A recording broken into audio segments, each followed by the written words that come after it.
احمد محمد عطيه ضد 1 رئيس مجلس الوزراء، 2 وزير الثقافه، 3 محافظ البحيره.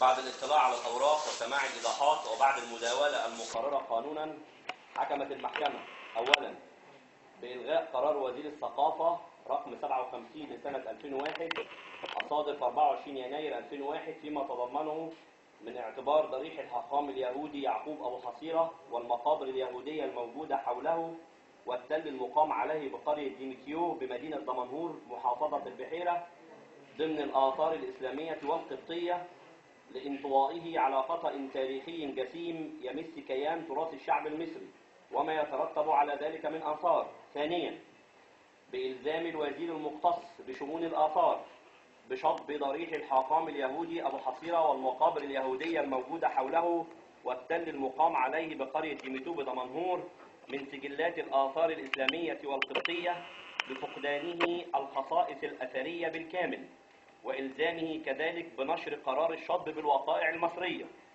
ثالثا بإلزام الوزير المختص بشؤون الآثار بإبلاغ اللجنة الدولية الحكومية لجنة التراث العالمي بمنظمة الأمم المتحدة للتربية والعلم والثقافة اليونسكو بشطب هذا الضريح من سجلات الآثار الإسلامية والقبطية تطبيقا للاتفاقية الدولية الخاصة بحماية التراث العالمي الثقافي والطبيعي والقانون المصري، وإعمالا لمبدأ السيادة على الإقليم المصري الكائن به هذا الضريح، على أن يكون ذلك الإبلاغ مشفوعا بإيداع ترجمة معتمدة من الصورة الرسمية من حكم هذه المحكمة باعتباره الوثيقة والسند لهذا الإبلاغ.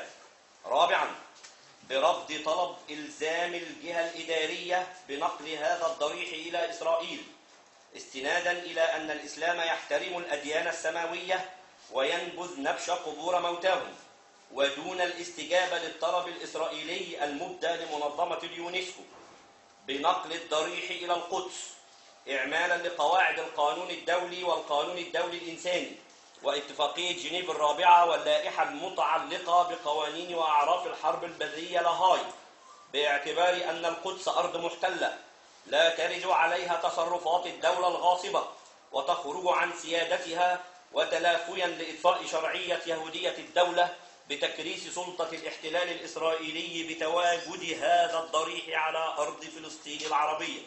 خامسا بإلغاء إقامة الاحتفالية السنوية لمولد الحاخام اليهودي يعقوب أبو حصيرة بصفة نهائية لمخالفته للنظام العام والآداب وتعارضه مع وقار الشعائر الدينية وطهارتها، وذلك كله على النحو المبين بالأسباب، وألزمت الجهة الإدارية المصروفات. رفعت الجلسة. يحيى العدل، يحيى القضاء المصري الشامخ العظيم. يحيى العدل، يحيى القضاء المصري الشامخ العظيم. يحيى العدل، يحيى العدل، يحيى العدل. ولا ابو حصيرة ولا ابو بطارية. زهقني، زهقني. يحيى العدل، يعيش القضاء المصري. تحيا مصر. تحيا